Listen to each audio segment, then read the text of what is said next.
Oke, kita sudah ada nih di tengah-tengah kita, gitu ya. Pembicara kita pada sore hari ini, Mas Delika, ya, Delika Rovisandra. Beliau sebagai legal manager nih dari perusahaan besar di daerah Depok, gitu ya, yang juga memiliki proyek itu selain di Jabodetabek, itu juga punya beberapa proyek juga di luar Pulau Jawa, gitu ya. Mas Delika, luar biasa nih. Selamat sore Mas Delika. Sore Mas Tesna, bagaimana kabarnya hari ini? Alhamdulillah baik Mas Delika. Ya, saya ingin menyapa dulu rekan-rekan iya. Protek. Assalamualaikum warahmatullahi wabarakatuh. Waalaikumsalam warahmatullahi wabarakatuh. Terima kasih sudah hadir di acara Protek Indonesia pada sore hari ini. Gimana nih Mas Tesna? Apa yang mau kita perbincangkan pada sore hari ini? Ya, baik. Ini sebelumnya mungkin biar lebih mengenal dulu nih Mas Delika. Mungkin boleh cerita sedikit nggak sih saat ini kesibukan Mas Delika seperti apa gitu, atau mungkin saat ini yang dilakukan sama Mas Delika apa sih sebagai project manager atau legal manager dari perusahaan Harmony Land Group? Ya, terima kasih Mas Tesna. Sebelumnya saya perkenalkan diri lagi, nama saya Delika Rovisandra. Di sini saya bertindak sebagai legal project manager PT Harmony Group, di mana memang saat ini aktivitas yang sedang saya geluti berkaitan dengan legalitas dan perizinan sebuah proyek perumahan. Dan saat ini memang Harmony Land sudah mengakuisisi kurang lebih 23 proyek.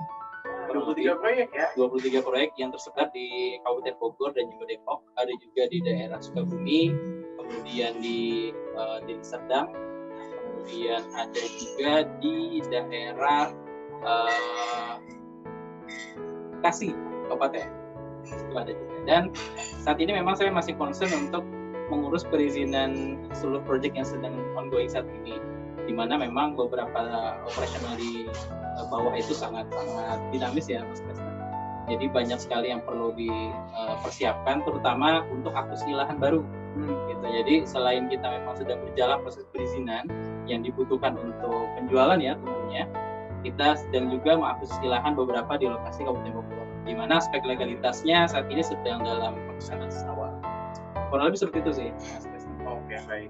Nah, rekan Protek, bagi yang mungkin nanti mau langsung join diskusi gitu ya, boleh nanti mungkin bisa langsung chat atau mungkin raise hand, nanti mungkin bisa langsung open cam gitu ya, nanti kita akan langsung diskusi gitu dengan Mas Delika. Semisal dari rekan-rekan Protek ada pertanyaan yang ingin langsung pengen ditanyakan gitu ya, jadi bisa via chat, bisa open cam, monggo kita persilakan.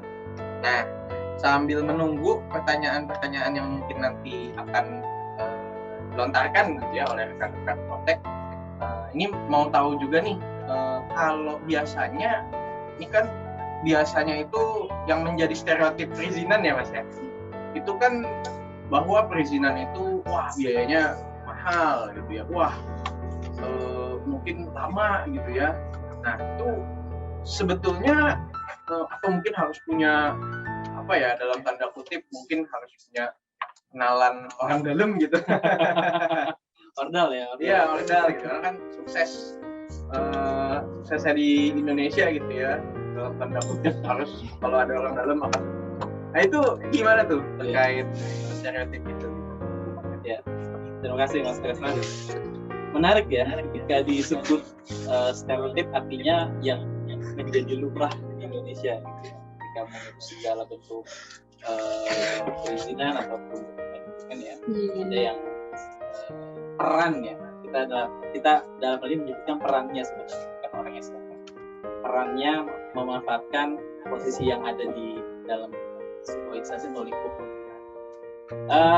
Di aspek perizinan sebenarnya tidak hanya cukup orang dalam, artinya konteks orang dalam ini adalah relasi yang kita bangun, secara baik, secara terbuka, tidak ada yang saling memanfaatkan ataupun memanfaatkan situasi untuk menguntungkan pribadi saja gitu ya. Jadi kalau konsep yang pernah kita telusuri ya, artinya selama perjalanan saya 6 tahun belakangan ini, banyak sekali poin-poin pembahasan dari perizinan ini yang selalu mengerucut ke satu hal sebenarnya Mas, yaitu terkait dengan bagaimana peran serta tim kita dan juga relasi yang kita bangun itu menjadi manfaat untuk kita. Nah, akhirnya di situ saya memformulasikan bersama tim di Harmonyland ada tiga aspek utama yang ini menjadi bekal utama ketika kita memulai sebuah perizinan perumahan, khususnya di residensial ya. Nah, tiga ini apa aja? Salah satu tadi yang disebut Mas Kresna, orang dalam, tapi kita menyebutnya di sini adalah networking atau relasi. Artinya relasi ini menjadi sangat penting karena kita sama-sama mengetahui realitas di lapangan. Bukan artinya kita menutup mata dengan kondisi saat ini. Ya, saya berharap dan justru saya menghimbau. Artinya ada beberapa perbaikan dari segi birokrasi dan juga SOP dan segala macam yang berkaitan dengan pelayanan publik.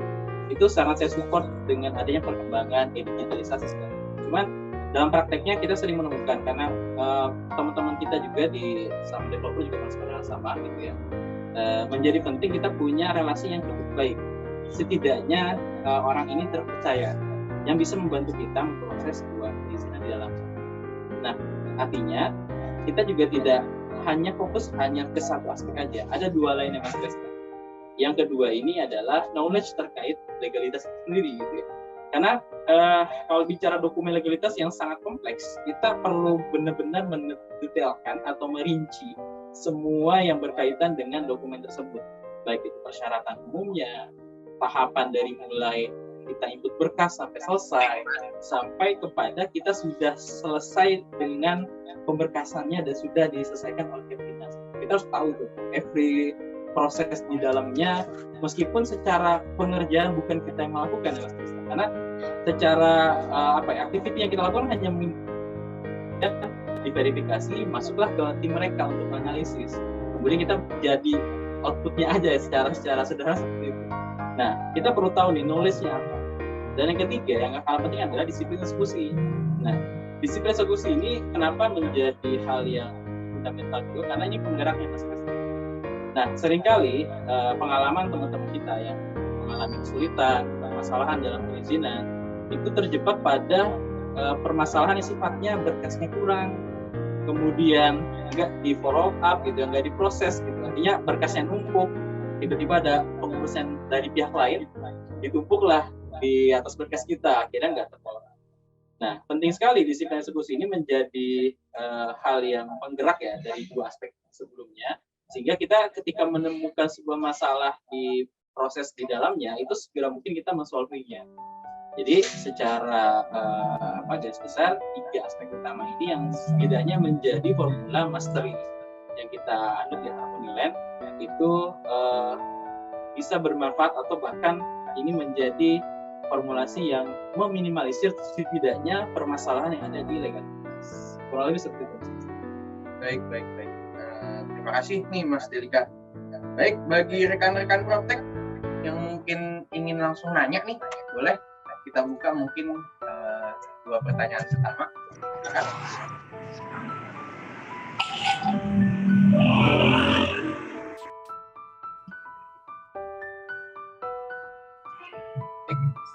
Rekan-rekan, ada yang boleh?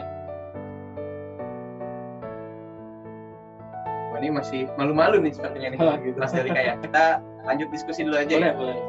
Oke, ini mungkin kalau misalnya ini kan di developer ya, kita kan tahu nih memang developer ini kan bisnis yang dalam tanda kutip bisnis besar gitu ya, sehingga kan memang diawasi oleh banyak aspek gitu ya, terutama di pemerintahan gitu ya.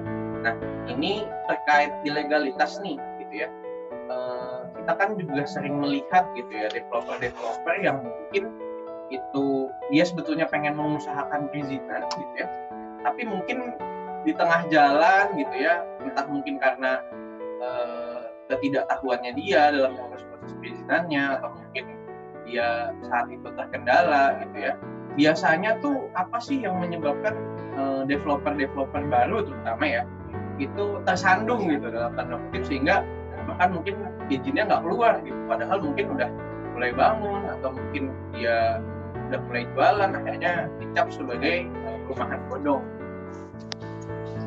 Fenomena yang terjadi ya Mas Kresna, memang seringkali ada beberapa kasus yang mungkin dalam artian mereka tidak berniat untuk melakukan tindakan itu ya, mungkin juga bisa jadi dampaknya atas ketidaktahuan pengurusan perizinannya. Yang bisa saya sampaikan pertama kali, teman-teman mungkin yang saat ini sedang mulai atau merintis sebagai developer, penting sekali untuk bisa mengetahui knowledge dulu, pengetahuan atas proses tadi saya katakan every prosesnya. Berarti memang di proses lagi. Jadi benar-benar ketika diperkenalkan istilah-istilah ya. Biasanya kan kita bicara perizinan, bicara istilah-istilah yang mungkin sedikit asing atau nggak familiar terdengar di kita. Nah, hal sekecil itu perlu kita tahu dulu sampai ke tahap bagaimana mengurus dari mulai prosedurnya sampai persyaratan apa yang perlu dilakukan. Nah, sebenarnya dua aspek ini atau dua poin ini yang menjadi bekal utama kita. Kita tahu persyaratannya apa secara prosedural, dan kita juga tahu bagaimana tahapan prosesnya dari pertama kali bentuk berkas sampai selesai ke pemberkasan dokumennya. Nah, di Harmony Land kami punya semacam strategi, Mas Desa. Kita membreakdown apa sih yang sebenarnya dilakukan dalam pengurusan perizinan. Kita menyebutnya dengan teori SIPOK atau SIPOK. Nah, terdiri dari supply, input, proses, output, dan kontrol. Nah, kerangka kerja ini yang kami implementasikan dalam pekerjaan legalitas itu terlihat dampaknya, jelas terlihat, kita bisa melihat secara keseluruhan apa yang ada di dalam proses perizinan. Fungsinya adalah yang pertama di supply ini kita tahu nih berkas apa. Ya sederhana mungkin setiap dokumen yang kita inginkan untuk diurus maka persyaratannya apa. Dan supply ini harus 100% verified, checklist semua dan tidak ada yang kurang satupun. Sehingga kita masuk ke proses selanjutnya yaitu input berkas, itu sudah tidak ada penolakan. Pun terjadi penolakan, artinya ada kekurangan berkas, biasanya terjadi ketika kita tidak mengetahui turunan dari persyaratan tersebut. Misalkan terteranya di formulir seperti ini. Terus kita lihat status tanahnya ataupun skema perizinannya, bahkan sampai ke detail luasan proyeknya, luasan tanahnya gitu ya. Itu ternyata ada sub tambahannya. Nah, di situ supply menjadi penting. Kita tahu knowledge-nya. Oh, kalau dengan skema perizinan perumahan badan hukum di atas 1 hektar, maka izinnya harus menggunakan izin lokasi misalnya. Atau sekarang namanya KKPR. Nah, itu yang sebenarnya secara default nggak dipublish. Jadi kan kalau kita nanya ke loket, ya SOP mereka menjelaskan berdasarkan apa yang ada di dokumennya. Nah, itu juga perlu kita ketahui, tapi tidak menutup kemungkinan ada tambahan berkas lagi. Sehingga pada saat supply sudah masuk ke tahap proses inputnya, itu akan kita cek semua apa yang ada dalamnya. Itu sebisa mungkin kejadian yang misalkan ini nggak selesai karena bisa jadi supply-nya nggak dilengkapi, sederhana seperti itu. Atau supply tambahannya memang kita nggak tahu. Nah, kemudian masuk ke tahap proses. Di situ memang kendalinya ada full di pihak instansi yang bersangkutan. Karena kalau kita bicara terkait dengan proses di dalam, ya kita nggak full kontrol kan. Artinya kita apa yang bisa kita kontrol adalah bagaimana kita punya relasi yang bisa memantau berkas kita. Gitu. Ini dikerjain nggak sih berkas kita? Gitu. Nah, peran dari relasi kita atau networking tadi ada di proses tadi, Mas Kresna. Jadi ketika proses berjalan, kita sudah secara otomatis mengetahui nih melalui relasi kita. Dan yang terakhir adalah output. Ini dalam rangkaian proses. Output di sini ya artinya proses finalisasi dokumennya. Biasanya ada di penandatanganan para kepala bidang, kepala sesi, kepala dinas sampai ke tahap output penyerahan ke sempurna. Dan yang terakhir, proses itu semua dari mulai supply, input, proses, output itu dibingkai dengan fungsi kontrol. Sehingga setiap proses tahapan ini kita bisa cek permasalahan kita di mana nih. Apakah ada di supply yang kurang sehingga tidak bisa proses selanjutnya, atau bahkan di inputnya nggak kunjung terinput karena berkas tambahannya tadi, atau di proses karena kita tidak punya relasi nih di dalam gitu. Sehingga nggak terkontrol, nggak ada sehingga outputnya nggak akan nyampe. Karena terakhir itu di output. Kurang lebih kerangkanya seperti itu, Mas. Jadi kalau misalkan ada mungkin kesulitan dan akhirnya malah jadi dampaknya dia dicap sebagai developer dong, bisa jadi salah satu mitigasinya adalah kita penuhi dulu yang sifatnya knowledge dasar dari sebuah legalitas ataupun perizinan yang bagus. Oke, baik rekan Proptek, mungkin kita udah ada nih 2 pertanyaan ya dari Mas Muhammad Akil dan Mas Edi nih. Yang pertama dari Mas Muhammad, untuk pengurusan SHM biasanya butuh waktu berapa bulan ya Mas Delika? Baik, terima kasih pertanyaan dari Mas Muhammad Akil. Mas Muhammad Akil. Kalau ditanya berapa lamanya, kita bisa katakan variatif ya. Kita bisa bicara standarisasinya pastinya semua instansi sama gitu ya. 14 hari kerja, 30 hari kerja. Cuma kita perlu melihat dari aspek lain.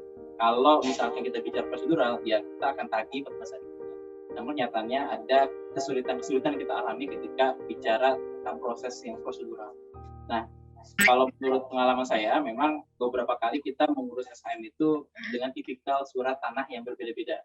Ada yang sifatnya itu dari girik ke sertifikat, ada juga yang sertifikat menjadi sertifikat pencapating, bidang, atau sertifikat di balik nama itu. Dan itu variatif. Kalau saya ambil contoh misalkan dari proses girik, kita pernah mengurus itu 6 bulan. 6 bulan proses dari girik ke sertifikat. Loh, kenapa bisa 6 bulan ya? Nah, karena memang pemberkasan girik ini sangat kritikal Mas Kresna. Dan tidak serta-merta pengecekannya itu sebelum 2 bulan gitu ya. Jadi bisa jadi berkas yang dicek di kelurahan sudah lengkap kemudian diajukan verifikasi, bisa jadi ada kekurangan tambahan lagi, kekurangan berkas. Nah, kalau untuk dari sertifikat induknya kemudian dipecah menjadi sertifikat coupling atau bidang, itu biasanya 30 hari, sebulan setengah paling lama sebenarnya. Jadi tergantung bagaimana approach kita atau pendekatan kita dengan tim-tim di tiap daerah tadi. Dan memang rata-rata di tiap daerah itu punya kesulitan masing-masing, Mas Kresna. Jadi ada yang kesulitan karena memang aksesnya dari pihak sana memang sulit didapatkan, atau memang juga banyak permohonan yang diajukan di kantor tersebut gitu ya, di BPN setempat. Nah, kemudian kalau misalkan kita mau proses balik nama itu saya bisa pengalaman kemarin baru saja kita proses balik nama di Depok itu 1 minggu Mas. Minggu, dan itu berarti nggak ikut. Ya. Nah, memang tergantung bagaimana pendekatan kita juga, dan tentunya kita punya atensi pihak-pihak tertentu lah, artinya bisa membantu yang proses gitu. Baik, jadi tadi kurang lebih setelah memahami knowledge-nya gitu ya, berkas-berkasnya sudah lengkap semua, dan mungkin ada syarat-syarat yang semisal gitu ya, karena status tanahnya gitu ya, itu ada persyaratan tambahan, dan kita harus memahami dulu sebelum kita input gitu ya Mas Delika ya. Sehingga kalau tadi berdasarkan regulasi 14 hari sebetulnya. Iya, rata-rata pengurusan yang sifatnya bukan pencatatan ya, bukan kalau sertifikat konteksnya kan ada yang sifatnya memunculkan produk baru, jadi sertifikatnya baru muncul gitu ya, belangkonya baru ya. Ada yang sifatnya pencatatan yang hanya mencatat status stories, misalkan di kolom riwayat itu ada pemilik sebelum-sebelumnya sampai kita mau balik nama berdasarkan apa. Biasanya itu catat aja, dan hanya pencatatan toh, dan kita bayar retribusi atau SPS namanya itu secara resmi. Dan prosesnya nggak terlalu lama sebenarnya, karena hanya memindahkan aja, mencatat saja, dan ada paraf dan segala macam. Nah, kesulitannya memang ketika kita mengurus yang sifatnya produk baru. Tadi contohnya misalkan dari kiri ke sertifikat, itu kan muncul produk baru sertifikatnya ya, artinya didaftar atas nama yang pertama kali. Namanya di situ pengakuan hak kalau istilah pengurusan. Ada juga pemecahan, jadi awalnya 1 sertifikat menjadi 10, menjadi 50, menjadi 100 gitu. Itu kan memberikan produk baru juga gitu. Jadi prosesnya secara default mungkin lebih lama. Cuma tadi bagaimana pendekatan kita supaya proses apa yang sebenarnya secara range waktunya lama tapi bisa kita proses. Ada juga proses yang nggak bisa kita otak-atik. Gitu. Misalkan contoh di kiri ke sertifikat itu pengumumannya nggak bisa otak-atik tuh. Kita mundurin bicara 1 bulan. Sejauh pengalaman saya belum pernah melakukan seperti itu, karena itu sifatnya open public ya, diumumkan, dan itu memang resmi. Kita menangkap proses apa administrasinya, berkasannya, segala macam. Mungkin nanti ketersediaan belangkonya kita coba booking dulu ibaratnya gitu kan, supaya nggak bisa gitu. Belangkonya nggak ada gitu. Kita dulu lah ibaratnya gimana ada strategi itu mungkin. Siap. Baik. Luar biasa ya. Ini ada pertanyaan dari Pak Teddy nih. Ya, Assalamualaikum warahmatullahi wabarakatuh. izin bertanya, biasanya berapa per meter biaya normal di wilayah Cianjur Selatan? Terima kasih Mas Dika. Mungkin Mas Dika pernah ada pengalaman daerah Cianjur atau Jawa Barat? Kalau yang ditanya per meternya itu mungkin apa biayanya ya? Iya. Ya terima kasih Pak Teddy. Sebelumnya saya memang belum pernah ya, cuma ya masih kan sudah punya ya. Sebenarnya karena biaya, kita bicara biaya resminya memang masing-masing daerah ya punya standarisasi masing-masing. Jadi kalau bicara pendekatan ya, artinya kalau saya katakan contoh, kita ambil contoh nih, pengalaman saya di Kabupaten Bogor itu ada pengurusan IRIK menjadi sertifikat undang bangun itu atas nama badan hukum ya, itu kita dapat deal angka di 15.000 per meter biaya taktisnya. Nah, bisa jadi memang beberapa daerah lain beda gitu ya. Sekali lagi itu memang biayanya sifatnya negosiasi. Kalau biaya resminya bisa dicek masing-masing kantor sih. Jadi memang fokus kita biasanya untuk di developer itu kan punya range RAP-nya masing-masing, terutama di perizinan kita punya masih dalam tahap aman, dan di Harmoniland kami melihat dari angka itu masih bisa memungkinkan untuk dites lagi sebenarnya. Karena saat ini mungkin ada beberapa konteks yang jadi hubungannya mungkin supaya lanjut dulu gitu ya. Sebenarnya negotiable sih, jadi nggak ada standar yang baku harus berapa gitu, karena nggak ada aturannya kan. Jadi sifatnya bisa dinegosiasi. Kurang lebih seperti itu. Siap. Baik, itu ya Pak Teddy, semoga menjawab tadi. Kalau untuk ada biaya taktis, ada mungkin biaya resmi, bisa mungkin dicek kalau di company sekitar segitu ya. Baik, dari Pak Godlive nih. Wah, ini Pak Godlive artinya mau langsung to the point nih ya. Jadi semuanya nih mungkin tolong jelaskan tahapan proses perizinan dari awal sampai pada tahap perizinan yang siap untuk dieksekusi pembangunan properti. Mohon penjelasannya. Terima kasih. Ini saya ekstrak aja ya. Supaya bisa langsung dipahami lah. Ya. Baik, terima kasih dari Pak Godlive Victor Firman. Pak Victor. Terkait step by stepnya, saya asumsikan ini adalah proyek perumahan residensial dengan skema perumahan badan hukum perumahannya, kemudian luasin dan sebagainya. Nah, pertama kali yang perlu kita proses adalah dokumen legalitas PT-nya sudah clear and clear. Yang dimaksud di sini adalah kata pendiriannya sudah lengkap, kata perubahan yang mungkin perlu dilakukan sudah dilampirkan, kemudian sampai ke perizinan berusaha yang saat ini sudah resmi di-upgrade ya menjadi OSS 1.0. Di situ perlu didaftarkan NIB-nya, kemudian didaftarkan juga namanya PKKPR otomatis atau pemanfaatan kegiatan perencanaan ruang yang ada di fitur OSS. Nah, itu pertama kali yang start awal kita dokumen untuk mengejar perizinan pertama. Jadi ada namanya dokumen yang dari PT yang perlu kita lengkapi, salah satunya tadi yang terbaru OSS NIB dan juga PKKPR otomatis. Itu kita lengkapi sehingga pintunya nanti akan menuju ke berbagai dinas. Setelah dari situ lengkap, kita pengurusan pertama adalah pertimbangan teknis dari BPN atau aspek tata guna tanah. Kita menyebutnya seringkali seperti itu. Di sini kita proses di aspek tata guna tanah itu melampirkan dokumen yang sudah ada sebelumnya. Kemudian setelah resmi dapat rekomendasinya, biasanya di dalam tahap praktek ini ada survei, kemudian ada pembahasan juga di internal BPN gitu ya, sampai nanti ke tahap expose, ya, kita dibahas itu, karena kemudian dikeluarkan rekomendasi. Dan di dinas lain juga ada yang namanya ketentuan teknis pemanfaatan ruang. Nah, itu ada dinas PUPR, itu bisa diajukan juga untuk bagaimana ketentuan yang diberlakukan atas tanah tersebut. Kalau tadi konteks aspek tata guna tanah ini mengatur peruntukannya, kemudian di aspek ketentuan teknis penata ruang itu ada merumuskan detail dari spesifikasi jalannya berapa, GSS-nya berapa, sepadannya berapa gitu ya. Kemudian berapa yang diperbolehkan KDB-nya gitu.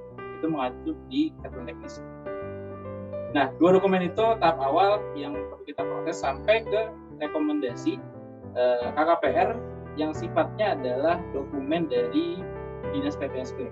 Jadi setelah tadi sudah kita lengkapi, kita proses dua proses tadi, nanti muaranya ada di KKPR dari dinas PTSP atau kalau kita menyebutnya dinas penanaman modal pelayanan terpadu seperti itu. Nah, selesai dari situ, ini yang terbaru ya Mas Preston. Jadi memang sebelumnya kita lebih simpel. Kalau sekarang memang semua terintegrasi, jadi aspeknya lebih kompleks gitu. Nah, setelah dari situ kita mengurus cadangan tanah makam. Setelah dapat namanya KKPR dari PTSP tadi, itu masuk ke ranah cadangan tanah makam, di mana ini kewajiban setiap developer untuk menyediakan 2% tanah makam yang dibeli di tanah yang akan diperuntukkan sebagai tanah makam umum. Kemudian kita daftarkan ke SPH prioritas. Jadi setelah beli tanah makam, kita daftarkan ke dinas perumahan setempat untuk menjadi aset dari Pemda setempat. Namanya SPH prioritas tanah makam. Setelah SPH prioritas tanah makam, ada juga dokumen PL banjir, yang mana PL banjir ini mengatur bagaimana tata drainase, kemudian bagaimana bentangan saluran dan tata letak saluran yang akan implementasikan di proyek. Kurang lebih mengatur bagaimana irigasi dan juga pengairan lah kurang lebih seperti itu. Nah, hal teknis yang ada di situ biasanya mengatur bagaimana penataan dari rencana sektor kita. Jadi misalkan salurannya buangannya kemana gitu ya. Kemudian kalau misalkan lintasan air hujannya harus volumenya menampung lebih besar, maka dibuat kompetensi misalkan dan berbagai aspek teknis. Setelah PL banjir ada, tanah makam sudah ada, kemudian kita masuk ke set plan. Nah, ini kita masih konteks bahasnya untuk izin bangunan Mas Tesna. Jadi ada sebenarnya tiga kategori ya. Izin bangunan, surat tanah, dan pajak pajak. Nah, izin bangunan kita tadi sampai ke set plan. Nah, set plan di sinilah critical point-nya, Bapak Ibu semua. Jadi ini akan menjadi part yang sangat challenging kalau dari pribadi saya, karena itu mengatur bagaimana perencanaan kafe kita yang sangat berpengaruh terhadap profit, gitu ya. Semakin banyak kafe efektif yang kita manfaatkan, semakin banyak juga profit yang kita dapatkan. Nah, seringkali tantangannya terkait penataannya. Aturannya nggak boleh kayak gini nih. GSS-nya harus 5 meter. Kemudian jalan row-nya harus 6,5 atau 6 meter. Itu seringkali menjadi pengaruh juga untuk perencanaan. Beres di set plan, masuk lagi ke tahap berikutnya menuju persyaratan IMB. Nah, ada namanya berita acara serah terima prasarana sarana utilitas perumahan. Jadi disingkat sebagai BASTA PSU perumahan. Gitu.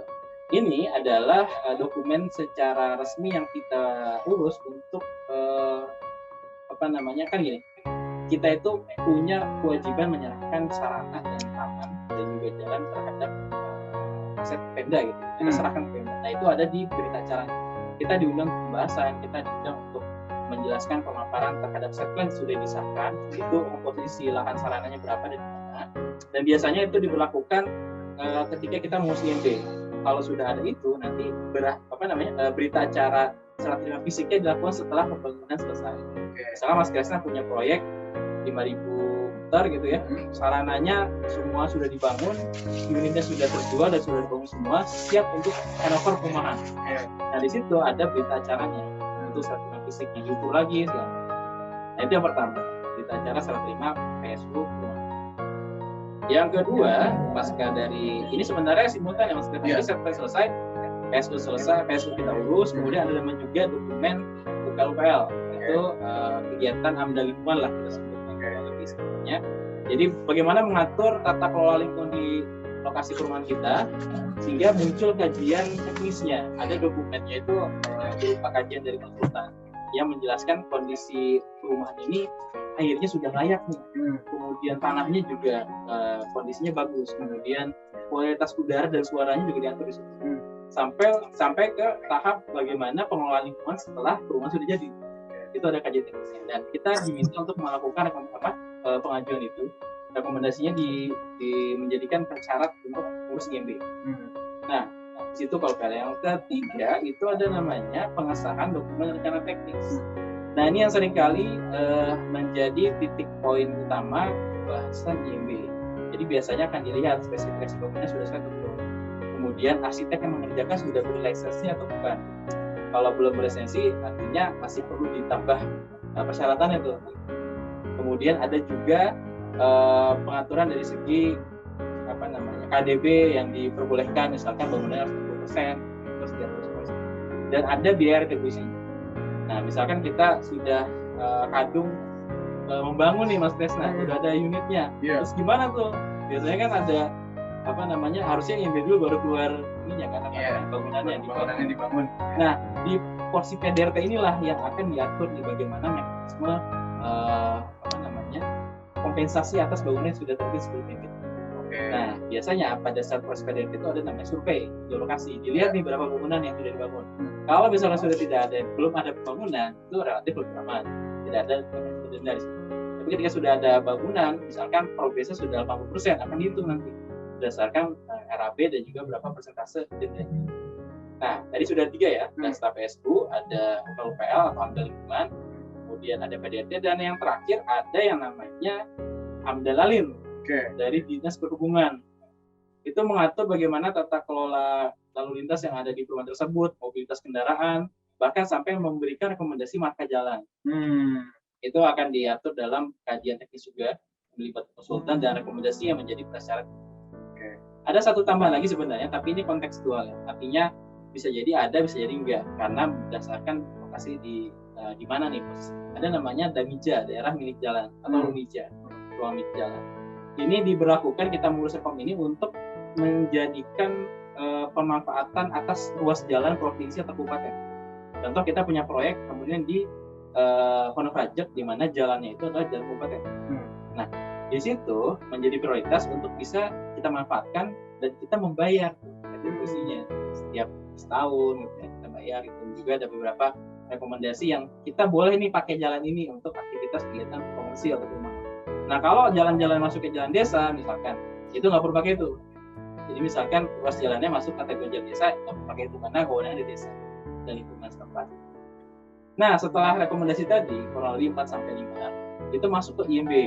Nah, di IMB inilah checkpoint pertama dari izin bangunan yang sifatnya kita sudah safety untuk bisa membangun perumahan di sana.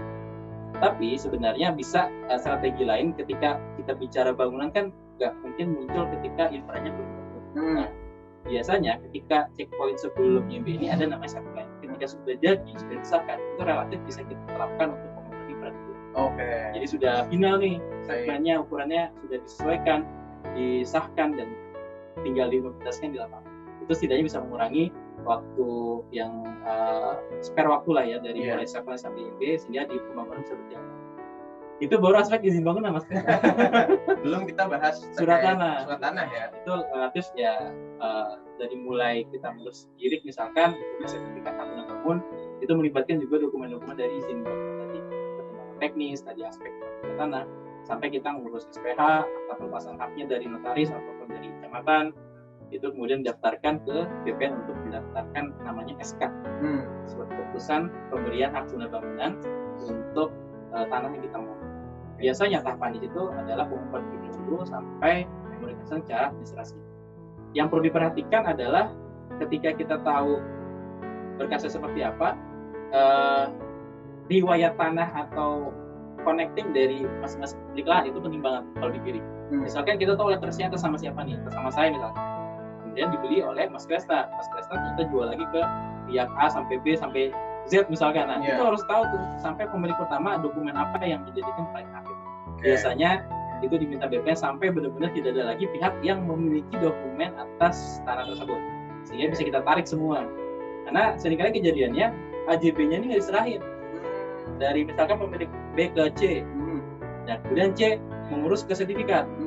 Nah, AJB dari A ke B itu nggak dikasih, sehingga A bisa berpotensi untuk menjual kembali ke orang lain, dan sehingga muncullah dapat sertifikat. Jadi di riwayat tanah sendiri BPN nggak ada catatannya. Nah, kita tidak memungkiri ya Mas, memang ada beberapa human error gitu ya, mungkin verifikasi tidak dilakukan secara detail, teliti gitu ya, sehingga yang tadinya mungkin ini kayaknya udah lengkap, ternyata nggak terus di dalam lagi. Nah, kita kan tidak mau berisiko seperti itu. Kita tidak bisa mengontrol pekerja mereka, tapi kita bisa memastikan apa yang diminta mereka, kita juga tahu knowledge-nya, runutan riwayatnya, sehingga tidak ada yang miss gitu. Tidak ada risiko nanti. Tidak ada risiko nantinya. Nah, kurang lebih tahapannya sampai mulai kita urus dari girik ke sertifikat guna bangun tadi, itu mulai dari peta pilihan tanahnya muncul, NIB-nya muncul, kemudian ada SK tadi, Dan juga jangan lupa untuk mengurus validasi pajak-pajaknya Mas Pres. Oke. Dari mulai pajak penjual dari pemilik lahan maupun juga dari developer sebagai itu. Dan yang terakhir ada penerbitan buku tanah. Jadi sehingga buku tanah ini sudah muncul dalam sertifikat atas nama kita, itu final akhirnya sebenarnya setelah dokumen teknis tadi ya, tahapan-tahapan tadi sudah. Kurang lebih singkatnya seperti itu Mas. Ya, tapi mungkin ada lebih banyak lagi gitu ya. Iya, itu secara default kan. Ya. Tadi mungkin aku coba rangkum ya, yang ini aku tangkap ya. Karena tadi panjang juga gitu ya. Mungkin rekan-rekan Proptech yang mungkin juga sambil nyatet, mungkin kita bisa sharing-sharing ya. Tadi kurang lebih ada 3 gitu. Mas Delika mungkin nanti bisa sambil koreksi ya. Ini ada izin bangunan, ada tanah, dan ada pajak-pajak gitu ya. Secara garis besar 3 hal itu gitu ya yang harus kita siapkan sebagai developer. Nah, di mana untuk mengurus izin bangunan kita start dengan OSS gitu ya, habis itu NIB, terus PKPR, selanjutnya setelah keluar itu kita mengurus 2 gitu ya, untuk aspek tata guna tanah dan ketentuan teknis manfaatan ruang gitu ya. Setelah itu ketika sudah keluar rekomendasi dari PTSP gitu ya, tadi penanaman terpadu satu pintu, kita lanjut untuk mengurus cadangan tanah makam, yang mana itu tadi 2% tanah makam, SPH prioritas tanah makam, pel banjir, perairan, terus buangannya gitu ya. Setelah itu bisa keluar site plan ya, terus ya, perusahaan site plan gitu ya. Nah, di mana site plan ini sebetulnya bisa menjadi tadi ya, mungkin bisa jadi checkpoint juga untuk rekan-rekan Proptech yang mau untuk mulai mengurus pembangunan atau mulai ngolah lahan infrastruktur gitu ya. Sambil mungkin nanti paralel, karena kan belum tentu lahannya ini bisa langsung dibangun rumah gitu. Mungkin ada kita ngolah lahannya dulu, clearing, cut and fill gitu ya. Selanjutnya itu setelah itu ada yang harus diurus untuk menjadi persyaratan IMB gitu ya. Tadi ada BASTA PSU perumahan, UKL UPL AMDAL Lalin, PDRT gitu ya, Damijar, ruang meeting jalan, baru setelah itu tata kelola lingkungan IMB gitu ya. Kurang lebih singkatnya gitu ya. Maksudnya ya agak ini ya, banyak penjelasannya Mas. Ya. Terus tadi untuk yang lahan itu tadi mungkin ada panjang ya, ada pengukuran, ada kita harus cek riwayat tanahnya, jangan sampai ada overlap atau AJB-nya nggak diserahkan gitu ya, yang mana itu nanti menjadi dimintakan juga oleh BPN gitu ya. Setelah itu bisa keluar peta bidang tanah, NIB, dan nanti setelah kita validasi pajak-pajak oleh pemilik lahan juga, nanti terakhirnya itu ada penerbitan buku tanah gitu ya, kurang lebih itu ya. Jadi memang ada izin bangunannya, tanahnya sendiri, dan pajak-pajak. Baik, ini luar biasa nih. Ya, disclaimer juga Mas Kresna, jadi di setiap daerah punya regulasi dan tahapan yang sedikit berbeda sebenarnya. Jadi kalau yang saya contohkan itu yang saya urus di Kabupaten Bogor. Ada juga mungkin beberapa daerah lain yang pendekatannya berbeda, tapi kurang lebih kerangkanya sama. Rangkanya seperti itu ya. Betul. Jadi kita bisa misalkan tadi UKL atau AMDAL ini ditaruhnya setelah set plan. Kita di daerah lain ditaruhnya sebelum set plan. Sama saja sebenarnya. Jadi tergantung bagaimana persyaratan itu. Ya, tadi sebetulnya saya juga sebenarnya agak sempat bertanya-tanya ya, kok ini tadi bukannya saat tata ruang pemanfaatan ruang itu udah ditanya terkait detail GSS, GSB gitu ya, tapi kenapa nanti setelah keluar PTSP itu ditanyakan lagi gitu ya, ada terkait pel banjir juga dan persyaratan-persyaratan teknis. Jadi memang ini sih ada yang sifatnya itu by template. Artinya misalnya gini, saya punya lokasi di Cibinong. Menurut rencana tata ruang dari Dinas PUPR, defaultnya Cibinong tuh ini. Nah, kemudian setelah kita punya rekomendasi itu, kita ajukan kan ke Serpent. Nah, pel banjir, kemudian tadi ada lain segala macam, itu mengacu ke aktual lokasinya saat ini seperti apa. Cibinong, Cibinong, tapi luas kan Cibinong. Iya. Ada juga di daerah lain yang mungkin juga pendekatan area beda lagi. Ditelusuri lah dengan misalkan kondisi lahannya sudah sampai seperti ini, ternyata ada sungai gitu. Berarti ada rekomendasi tambahan terkait penyesuaian dengan lokasi ada. Jadi sebenarnya itu lebih kepada tindak lanjut sih Mas. Awalnya sudah ada defaultnya, semua tinggal diekstrak ibaratnya itu dari daerah yang kita ajukan, kemudian ditelusuri dan ditindaklanjuti dengan. Jadi bisa jadi tuh memang bukan bisa jadi memang. Jadi setiap proyek itu akan unik ya. Iya betul. Punya Karena- pattern tertentu. Iya, karena kan dari setiap proyek itu sendiri kan bentuk lahannya udah pasti berbeda gitu ya. Betul. Jadi bagaimana strategi kita untuk mengoptimalkan coupling yang ada itu bergantung juga bagaimana kita menyesuaikan tadi. Misalkan GSS-nya nih 10 meter gitu, kemudian berarti jalannya nggak boleh di luar kali nih, misalnya harus diambil manfaat dari jalan nih supaya coupling kita nggak tergerus. Baik, luar biasa nih pertanyaan Pak Victor ya. Jadi ini sepertinya sudah dari awal sampai akhir gitu ya.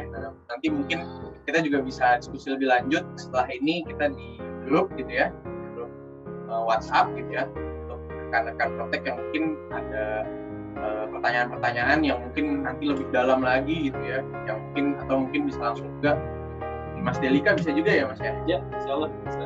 Dari kalau ada yang bisa saya bantu, jawab.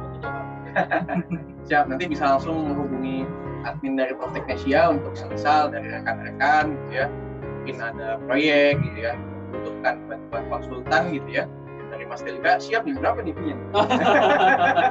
Itu kita bicarakan. Siap.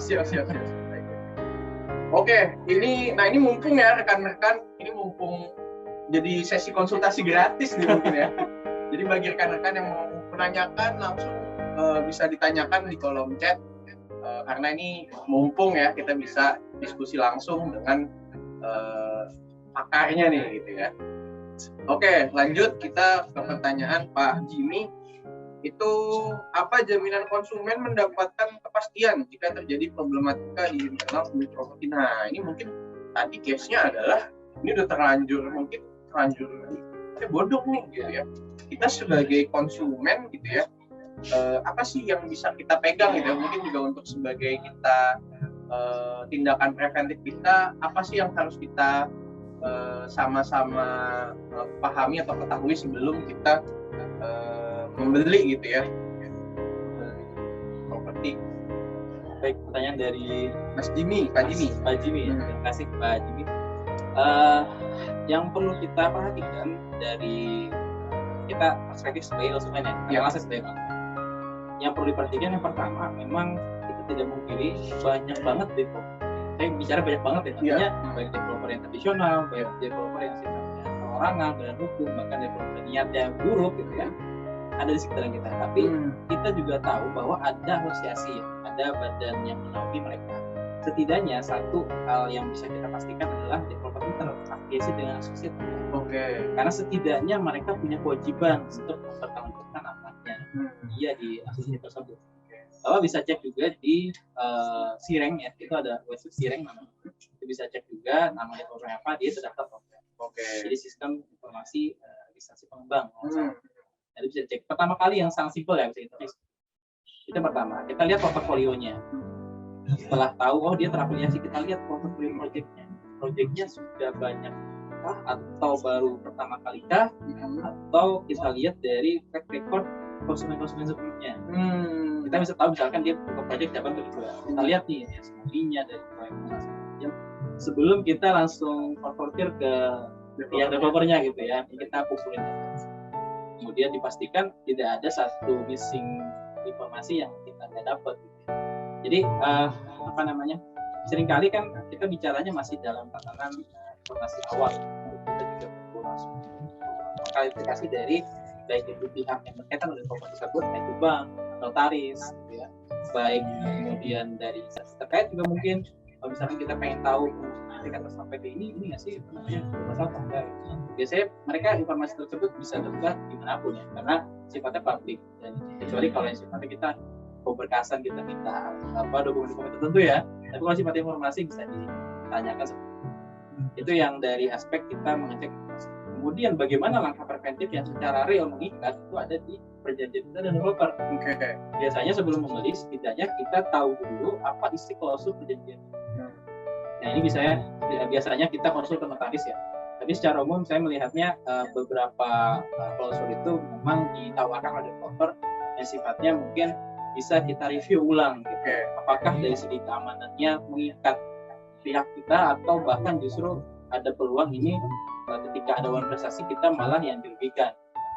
Nah, bicara tentang klausul ini penting sekali untuk diperhatikan diperhatikan dari aspek jaminan yang tertera di sana. Misalkan mungkin barangkali ada kondisi keadaan kahar, force majeure gitu ya.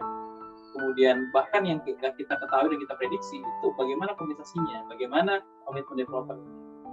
Setidaknya dari mulai data informasi yang kita kumpulkan itu memastikan tidak ada miss sama siapapun terkait developer yang bersangkutan.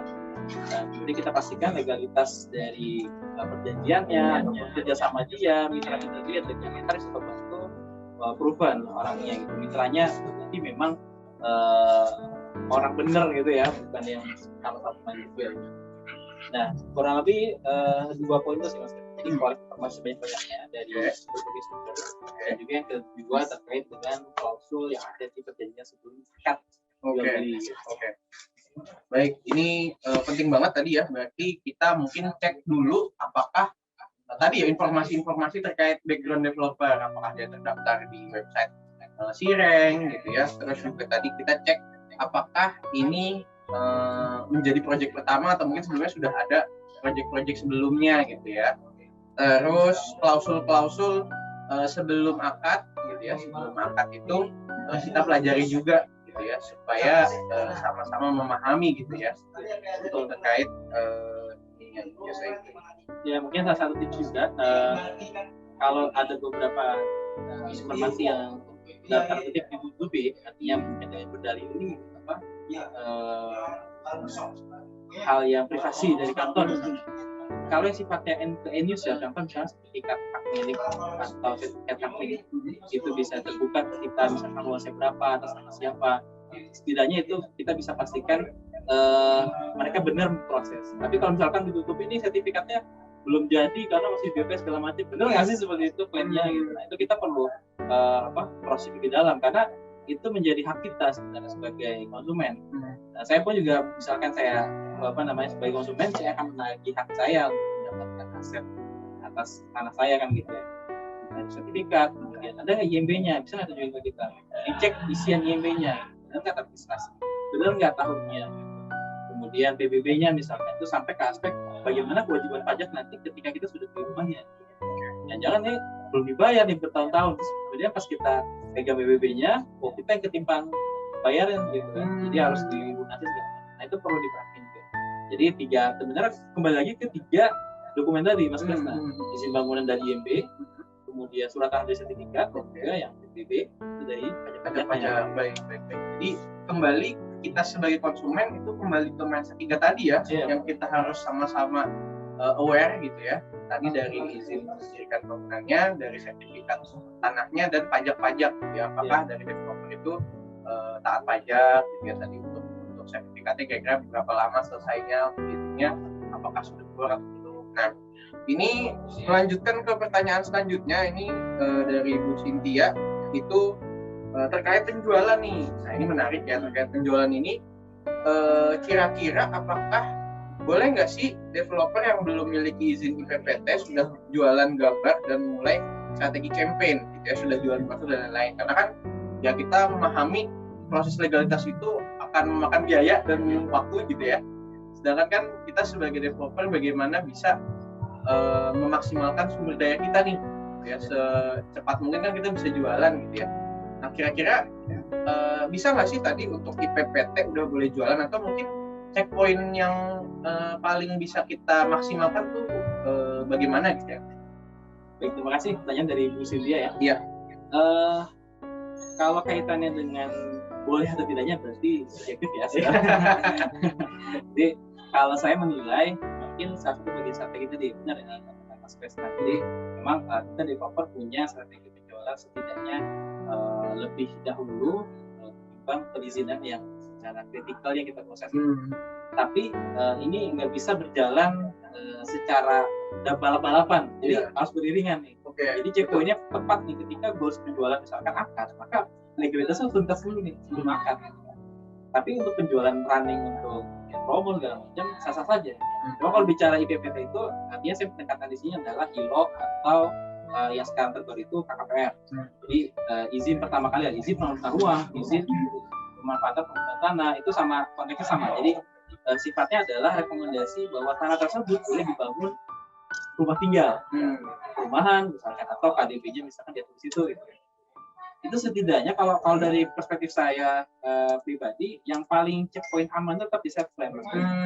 Jadi tidak ada resiko perubahan luas coupling maupun juga tata letak. Nah, tapi kita punya strategi. Biasanya pendekatan yang kita lakukan di proses sebelum set plan itu gambar rencananya atau istilahnya draft set plan-nya itu kita upayakan tidak berubah, atau setidaknya perubahannya tidak yang terlalu signifikan. Misalkan tadinya luasnya 66 meter jadi 65 atau 64, itu secara penggunaan masih bisa diupayakan. Tapi kalau sampai hal yang sifatnya teknis ya, bentuk bloknya itu dari horizontal ke vertikal misalnya gitu, itu kan sangat signifikan, itu berisiko gitu ya. Konsumen udah terlanjur aspeknya kayak gini, kemudian sebenarnya berubah gitu.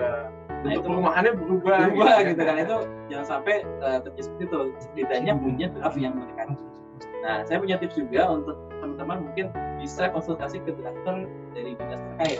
Jadi dinas itu punya tim drafting yang sifatnya memang dia tahu nih, set plan dia tuh yang masuk bank data set plan lah, itu. Kita bisa ya diskusi dan cross-check juga, gimana bisa nggak bikinin nih draft yang dari set plan PU kayak gimana gitu. Nanti kita punya contoh nih. Oke gini. Oh yaudah kita sesuaikan mana nih yang penjualannya lebih bisa optimal gitu ya. Tapi kalau pertanyaan tadi yang disampaikan ya, setidaknya kalau untuk mau jual di awal sebelum set plan, perhatikan desainnya dulu. Kalau setidaknya ini yang mendekati, oke, go ahead aja. Tapi kalau misalkan amannya sampai set. Baik, itu saja mungkin semoga menjawab ya. Jadi tadi semisal kita mungkin sudah ada kenalan gitu yang tadi drafter, itu kita juga bisa tadi tipsnya adalah mungkin kita minta tolong bantuan dia juga untuk set plan-nya, sehingga nanti kita bisa adjust dulu gitu ya. Kira-kira dengan kita kalau kayak gini jumlah couplingnya kurang nih gitu ya misalnya. Terus kita mungkin konsultasi lagi gitu ya ke beliau gitu. Mungkin dari situ kan pun berubah itu nggak terlalu banyak gitu ya perubahannya. Adapun tadi kalau misal checkpoint aman sebetulnya saat side plan ya. Ketika sudah side plan itu sudah bisa kita lampu hijau gitu ya. Yang perlu diperhatikan juga gini Mas Fred, side plan itu ketika sudah final dan ternyata kita ada rencana perluasan, mau ditambah nih unitnya gitu kan, ditambah si lahan tangga nih misalnya, jadi nambah kan. Nah yang perlu diperhatikan adalah sebisa mungkin tidak merubah sarana atau coupling atau taman. Jadi misalkan tadinya sarana jadi coupling, nah itu biasanya berdasarkan rumit ya, karena sudah ada berita acara tadi sudah dirubah. Karena secara yuridisnya kita sudah menyerahkan blok itu atau sebagian tanah itu untuk digunakan sebagai sarana kepada Pemda. Ketika ditambah luasan couplingnya, ini kayaknya sarana gede sini itu jadi coupling. Nah itu panjang ya. Mungkin ada solusinya, tapi cukup kita waktu juga dan effort juga gitu kan. Sebisa mungkin tipsnya tadi ya, benar-benar pakai dulu nih yang awal sehingga perluasan itu juga mungkin kalau misalnya ada rencana untuk perluasan, baiknya itu tidak mengubah sarana ya, jadi coupling efektif komersil gitu. Baik. Oke, selanjutnya dari pertanyaan dari Pak Fajar ya. Apakah girik bisa dipecah? Saya banyak dengar para rekan developer bilangnya bisa, tapi kata notaris nggak ada dasar hukumnya. Kira-kira mana yang betul nih? Ini coach Delika gitu ya, kata Pak Fajar nih. Lalu apakah ada dasar hukum bahwa IMB bisa diurus pribadi per coupling? Kasusnya sama. Ada yang bilang bisa, ada yang bilang nggak bisa. Oke, saya jawab pertanyaan pertama dulu ya. Terima kasih Pak Fajar. Kaitannya ada nggak sih giring yang dipecah gitu ya? Sebenarnya kalau kita runut lagi dari asal dokumen ya, namanya Meter C itu yang terdaftar pertama kali di Kementerian, itu bentuknya memang dari mulai gelondongan ibaratnya 1 hektar misalkan, itu dijual belikan jadi pecah tuh. Misalkan saya punya giring 1 hektar, nah luasnya di situ biasanya terteranya DA, ada HA, DA gitu ya, buat urutan formatnya gitu kan. Nah ketika ada yang beli tanah giring tersebut, tanah harta saya itu kan dikurangi Mas. Luasnya nanti misalkan beli 200, berarti tinggal 9.000 lah. Nanti akan berkurang terus. Nah itu sebenarnya mungkin konteksnya saya coba tangkap ya. Pecahnya itu bukan kita pengen mencahin giringnya, tapi memang pembeliannya secara bertahap. Tapi kalau belinya secara keseluruhan, otomatis giriknya satu. Tapi menjadi sertifikat bisa dipecah. Gitu. Jadi konteksnya bukan girik dipecah, tapi sertifikatnya dipecah. Nah, mungkin isian giriknya, misalkan dari 1 hektar ini ada surat tidak sengketa kita mau bikin berapa? JB-nya 5 misalkan. Ya udah bikin surat tidak sengketa 5. Gitu. Itu secara apa ya? Karena bukan ada landasan hukum enggaknya, tapi lebih kepada pendekatan kesesuaian berkasnya. Jadi persyaratan BPN misalkan harus ada satu bidang itu sertifikat ada tidak sengketa riwayat tanah pradik misalkan. Nah itu harus 5, berarti harus kita bikin 5 tuh isinya. Tapi girik asal tetap 1. Kita nggak bisa misalkan dibikin double giriknya bagi-bagi gitu. Itu ya asalnya nggak bisa dipapain, tapi dikurangi bisa. Oh dikurangi bisa. Kurangi. Misalnya kita belinya kan sekarang tuh biasanya satu tanah hamparan tuh belinya orang ada berapa pemilik gitu kan. Tapi dipecah-pecah tuh. Iya. Belinya biasanya di bawah tangan misalkan sebelum akta jadi saksinya dari kelurahan. Ya. Itu ya akan diupdate tuh di besarnya kelurahan tuh ada biasanya. Si 1 girik ini berkurang asal sampai benar-benar habis. Nah habis itu ketika memang kita tarik girik asli. Oke. Gitu. Jadi ini udah jadi sertifikat nih tanah girik. Tapi berarti kalau misalnya masing-masing orang itu pegang girik, mereka bisa jadiin sertifikat per masing-masing girik tadi. Nah hanya satu sebenarnya Mas Reza. Jadi misalkan dasarnya apa dulu nih? Giriknya itu apakah memang bisa diakomodir kelurahan atau enggak? Karena ternyata semua di kelurahan ada historisnya gitu. Tetap semua yang berkaitan dengan pengakuan hak sertifikat berkas yang dari mulai awalnya akan tarik. Oke. Sehingga tidak ada sisa, sehingga tidak ada lagi klaim tadi yang meminimalisir adanya pengajuan atau apa namanya permohonan double gitu ya. Iya. Jadi sebenarnya konteksnya mungkin itu. Kalau dipecah menjadi sertifikat yang lebih dari 1 bisa dengan syaratnya yang disesuaikan dengan persyaratan sertifikat. Jadi kan tetap 1 tapi ya tadi isiannya tidak sengketa riwayat tanah sama apa namanya sporadik BPN itu bisa dipecah jadi. Asalkan asal suratnya 1 dan luasnya tidak lebih. Itu sih. Itu yang pertama ya. Iya. Terus yang kedua tadi terkait dengan IMB bisa diurus pribadi per coupling. Ada yang bisa bilang bisa, ada yang bilang nggak bisa. Kalau untuk perorangan ya sifatnya pribadi berarti personal sama orang itu bisa. Dan memang ada mekanismenya itu namanya IMB rumah tinggal. IMB rumah tinggal. Asalkan memang surat tanahnya sudah atas nama dia, kemudian per masing-masing coupling itu sama. Maksudnya sama ini ya sama atas nama dia loh sama gitu ya. Kemudian tidak komunikasi apa-apa. Tapi memang kalau menjadi bagian strategi beberapa daerah sih ada menerapkan strategi. Jadi namanya perorangan, tapi IMB-nya banyak gitu. Biasanya sebenarnya tergantung dari regulasi setiap daerah. Ya. Jadi misalkan di satu daerah ini mengakomodir perizinan di bawah 1.500 meter dengan skema tadi IMB-nya per coupling tapi perorangan. Namanya orang saya, Kresna misalkan.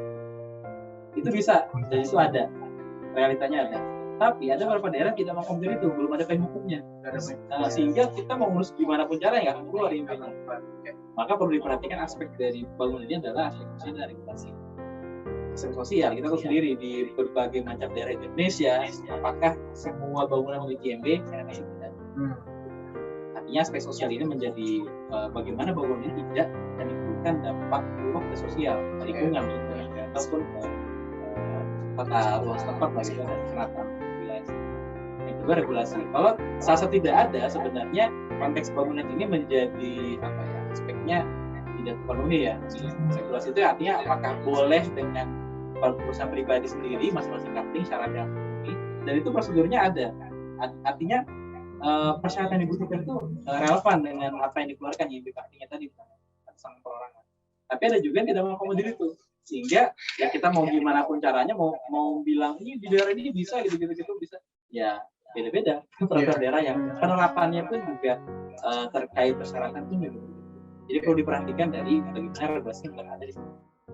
Jadi itu ya tadi Pak Fajar terkait apa namanya? Oh ini mungkin ada sekalian nih Pak Fajar ya. Tadi pertanyaannya mungkin kalau di Bandung yang digarap itu di bawah 1.000 ada sekitar 797 itu mereka gimana bisa nggak 797 Bandung ya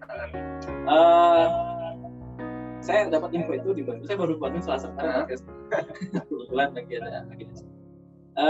infonya saya dapat di sana sudah mulai berlaku persetujuan rumah gedung yang pakai IMB. Nah di Kabupaten Bogor juga sudah mulai close dari sistem yang lama. Nah, sempat transisi waktu itu awal tahun, kemudian di Maret ini, akhir Maret ini sudah close, jadi harus ke PBG sekarang. Dan itu memang amanat dari peraturan pemerintah yang sudah disahkan. Kalau misalkan pendekatan PBG di bawah 1.000 liter, kemungkinan ada yang bisa mengakomodir itu, artinya perorangan. Tapi mekanisme seperti apa itu perlu ditelusuri, karena saya belum sedetail itu. Tapi konteksnya memang PBG ini lebih mengacu kepada RDTR setempat. Misalkan pengajuan untuk apa nih? Komersil. Jadi secara default sebenarnya itu harus badan hukum. Gitu. Apakah perorangan bisa? Mungkin dengan pendekatan regulasi yang di luar PBG, atau mungkin di Bandung setahu saya memang sudah mulai menerapkan itu. Atau bisa jadi ada pendekatan lain, strategi lain. Tentunya kita sama mengetahui semua yang berkaitan dengan strategi atau skema perizinan itu bisa disesuaikan dengan regulasi yang ada sebenarnya. Jadi bisa jadi memang boleh dengan skema PBG juga, karena setahu saya PBG saat ini masih mengakomodir rumah tinggal pribadi ya, sama per orang misalkan saya punya tanah sekian, tapi juga lebih concern untuk komersial juga yang bagian perumahan yang sifatnya mengacu pada rencana tata ruang. Sehingga mungkin di mana di Bandung ini sudah mungkin sudah lengkap, sudah komprehensif RDTR-nya, jadi sehingga hanya PBG lebih simpel. Mungkin ini menjadi bagian perbaikan lah ya, seharusnya bisa lebih mudahkan untuk setiap pemohon untuk melakukan seperti itu. Baik. Nah ini mungkin sekalian juga nih saya mau nanya nih gitu ya, mungkin buat juga sekalian mungkin untuk rekan Proptek yang masih awam, itu apa sih sebetulnya perbedaan dari tadi ya untuk IMB, mungkin tadi IMB pribadi dan IMB tadi badan hukum gitu ya, dan apakah tadi kan aku juga sempat dengar kalau dari Mas Dilka ada yang mungkin di bawah 1.500 atau di bawah 1 hektar gitu ya. Nah itu apa sih yang menjadi pembeda dan ini menjadi penting untuk rekan-rekan Proptek pahami gitu ya sebelum membuka proyek, lebih baik pilih yang mana gitu ya, apakah kita akan mengurusnya itu sebagai IMB pribadi atau sebagai IMB badan hukum gitu. Baik, terkait perbedaan ini sangat terlihat jelas sebenarnya kalau yang diperuntukkan atas nama pribadi itu artinya untuk rumah tinggal hunian yang bukan untuk komersial. Jadi tidak memperhatikan secara jumlah unitnya itu KDP-nya berapa persen. Nah, misalkan kan kalau misalnya di badan hukum itu mengatur tata cara tadi ya, saya jelaskan detail tadi ya, sampai ke tahap pengaturan lingkungannya segala macam. Kalau rumah tinggal ibaratnya saya kayak punya tanah nih, ini pengen dapat GMB bangunan saya, ya bisa aja. Terus kemudian mungkin secara skup aspek lingkungan dan analisis teknis lainnya itu tidak sekomprehensif perumahan. Maka dari itu perlu disesuaikan dengan jumlah unit, luas tanah yang kita garap. Kalau 1.500 menggunakan skema perumahan badan hukum, kira-kira profitnya menguntungkan atau enggak tuh? Mengurangi 40% pasaran gitu kan. Iya, terus kemudian belum lagi pinjaman tanah makam 2% segala macam. Itu memang regulasi yang memang ada, tapi apakah worth it untuk kita menggarap 1.500 dengan dan makanya itu mungkin ada pendekatan tadi rumah tinggal selama memang ada payung hukumnya. Payung hukumnya adalah rumah tinggal dengan skema perorangan. Bisa nggak? Masih ada nggak? Ada, realitanya ada, tapi apakah bisa digeneralisir? Enggak juga gitu. Jadi bisa jadi daerah lain tidak mengadopsi itu. Maka penting sekali melihat skup atau luasan tanah kita mau digarap belum berapa. Dengan perhitungan tentunya ya, dengan perhitungan prediksi kita gitu ya. Kalau mending mana tergantung luasnya tadi. Kalau sudah di atas 5 meter, karena perhitungan secara kalkulasi yang dari tim kami gitu ya, itu di atas 2.500 sudah mulai oke. Ini kan skema karena masih memungkinkan lah gitu. Tapi kalau sudah di bawah segitu, itu sangat signifikan lah gitu ya. Ditambah juga dengan regulasi yang sifatnya itu kan mengatur segala aspek di dalamnya gitu. Termasuk ukuran tanahnya misalkan, syarat sertifikatnya harus dipecah dulu misalkan kalau mau 500 bisa jadi seperti itu. Ada hal teknis yang sifatnya mungkin pendekatan sih kalau yang perorangan tadi. Tapi kalau yang badan hukum menyesuaikan dengan seberapa besar luasan tanah yang kita garap. Jadi aspek itu mungkin yang bisa. Baik. Oke, kita lanjut lagi ya pertanyaannya. Dari Pak Teddy nih lumayan banyak ya, apakah ada pendampingan urusan legalitas perumahan? Nah itu nanti mungkin bisa langsung sampaikan ke admin Proptek Nesia ya, mungkin nanti bisa dibantu hubungkan dengan Mas Dilka nih. Kalau perizinan diuruskan legal untuk IMB sampai IMB SAM sampai berapa ya, bisa diurusin juga. Nah itu mungkin juga bisa bisa ngobrol-ngobrol gitu ya sama admin Protek Indonesia. Baik, ini permisi Kak, izin bertanya, setelah pembayaran DP diikuti penandatanganan PPJB dan pembuatan surat kuasa dari pemilik lahan kepada developer untuk mulai pengurusan izin-izin dan pekerjaan lainnya. Pertanyaannya, izin-izin nanti keluar atas nama siapa? Atas nama PT atau developer atau atas nama pemilik lahan? Mengingat ada surat kuasa dari pemilik lahan. Pertanyaan dari siapa?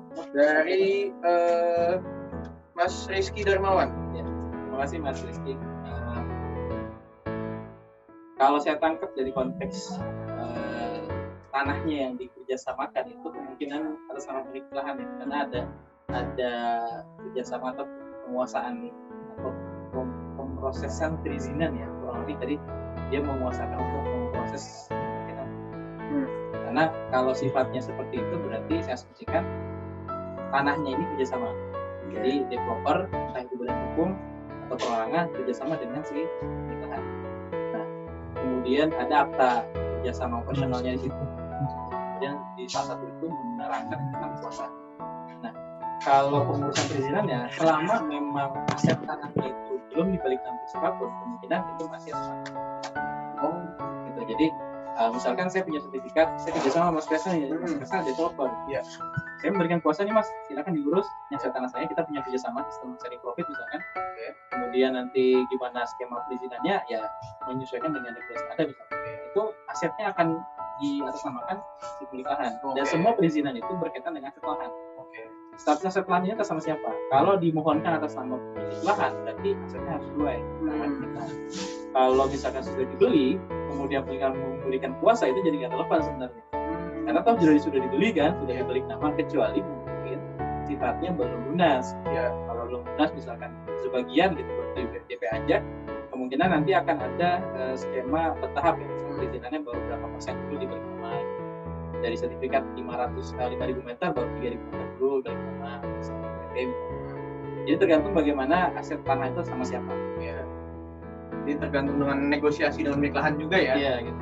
Tapi mungkin sebisa mungkin kalau udah DP kalau bisa balik nama ya. Iya, kalau bisa ada apa istilahnya gitu ya. Misalkan kita DP itu bisa langsung balik nama tergantung bagaimana negosiasinya ya. Gitu ya, dan ada sistem keamanan sekuritas apa yang bisa dijaminkan pemerintah ketika belum balik nama. Belum dilunasi tapi sudah balik nama. Itu ada mekanisme. Boleh tahu nggak nih, misalnya kalau untuk mengamankan nih dari pemilik lahan gitu ya, katakan kita sudah DP tapi maunya balik nama, tapi tenang aja Pak, soalnya kita ada ini. Nah, ininya tuh apa ya? Ada berbagai macam opsi. Oh gitu. Jadi yang pernah kita lakukan itu ada yang namanya akta pengakuan hutang. Oh, akta pengakuan hutang ya? Iya, jadi gini. Misalkan saya punya tanah, saya transaksi dengan Mas Kresna sebagai developer atas nama PT.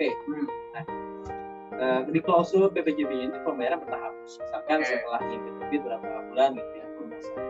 Terus tapi kita nggak mungkin dalam menunggu pelunasan gitu kan, baru bergerak perizinan karena asetnya harus didaftarkan. Nah itu ada namanya pengakuan hutang. Jadi saya Kresna berhutang pada saya atas jumlah uang yang menjadi nominal transaksi pembayaran lahannya. Dan itu klausulnya menyesuaikan dengan PPJB juga, misalnya pembayarannya bertahap dalam. Dan itu sangat legal, notarisnya ada. Nah, ada juga yang sifatnya yang kedua itu opsinya dimasukkan ke dalam PT misalnya. Jadi nama saya ada nama PT Kresna nih gitu kan. Jadi semua yang berkaitan dengan pengurusan atas nama PT itu ada nama saya. Gitu. Jadi nggak khawatir lah kita secara milikan gitu. Ada juga yang bertahap tadi. Misalkan DP-nya 20%, berarti dari total berapa luas lahan ya udah dibagi namanya sebagian dulu gitu ya. Apakah perizinannya bisa secara keseluruhan? Bisa saja. Cuma sertifikat ini menjadi kendala ya karena harus berkali-kali sampai menyesuaikan dengan pembayaran. Kurang lebih 3 itu. Baik, tadi mungkin ada DP baik nama APH gitu ya. Ada nanti bisa jadi dimasukin gitu ya. Lahannya dimasukkan ke nama PT. Seperti tadi yang terakhir pembayaran akuisisi lahan berdasarkan proporsi pembayarannya. Misalkan 5.000 meter DP-nya 20%, berarti 2.000 meter dulu deh balik nama gitu. Baik, itu Mas Rizky ya, semoga menjawab pertanyaannya. Ini apakah ada link absennya? Nah, mungkin nanti untuk setelah ini akan nanti disampaikan lagi sama admin gitu ya, untuk nanti bisa nanti kita join gitu ya di grup, mungkin untuk yang mau masih pengen nanya-nanya gitu ya, atau mungkin pengen sharing-sharing. Baik, sebelumnya saya kembali mengingatkan bagi rekan-rekan gitu ya, untuk mungkin bisa follow Propteknesia di @propteknesia gitu ya, Instagram kita, dan mungkin bisa screenshot atau capture gitu ya momen-momen menariknya, dan mungkin untuk memberikan caption menariknya nih, karena dua rekan Proptek yang beruntung akan mendapatkan door prize dari panitia. Baik, rekan Proptek, ada lagi mungkin pertanyaannya?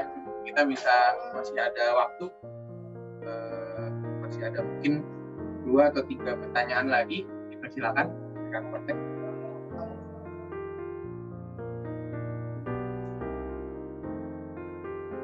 Baik, sambil menunggu gitu ya, mungkin pertanyaannya nih tadi udah cukup panjang ya, bahkan sampai skema-skema nih.